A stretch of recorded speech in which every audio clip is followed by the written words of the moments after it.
अस्सलामुअलैकुम नाज़रीन, JN news HD के साथ मैं हूं नाइला भट्टी। नजर डालते हैं आज की अहम खबरों पर। डीआईजी मोटरवे महबूब असलम का लाहौर सियालकोट मोटरवे का अचानक दौरा। सैलाबी सूरत-ए-हाल का तफसीली जायजा लिया गया।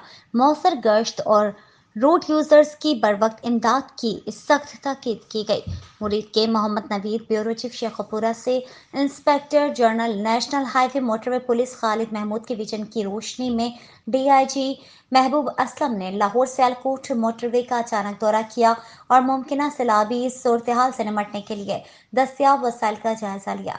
सेक्टर कमांडर अब्दुल रज़ाक ने किसी भी सैलाबी सूरत-ए-हाल होने की सूरत में मुतबादिल रास्तों के इस्तेमाल पर ब्रीफिंग दी।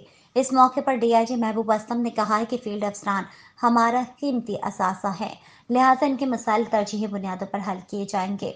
डीआईजी महबूब असलम ने तमाम दफातर का मुआयना और सेक्शन की कारकर्दगी को मुलाहिजा करने के बाद तसल्ली बख्श करार देते हुए ताकीद की है कि पेट्रोलिंग गाड़ियों के मौसर गश्त और 130 से मौसूल होने वाली हर कॉल पर तरजीह देते हुए हल किया जाएगा और इस जमन कोताही बरतने वाले अफसरान के खिलाफ सख्त महकमाना कार्रवाई अमल में लाई जाएगी।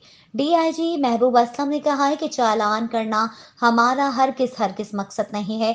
मुश्किल वक्त में खुश इखलाकी से रोड यूजर्स की काम आना ही हमारी असल पहचान है और मकसद है। बाद अज़ां डीआईजी महबूब असलम ने क्लीन एंड ग्रीन पाकिस्तान के तहत पौधा भी लगाया और अफसरान के साथ ज़ोहराना में शिरकत की।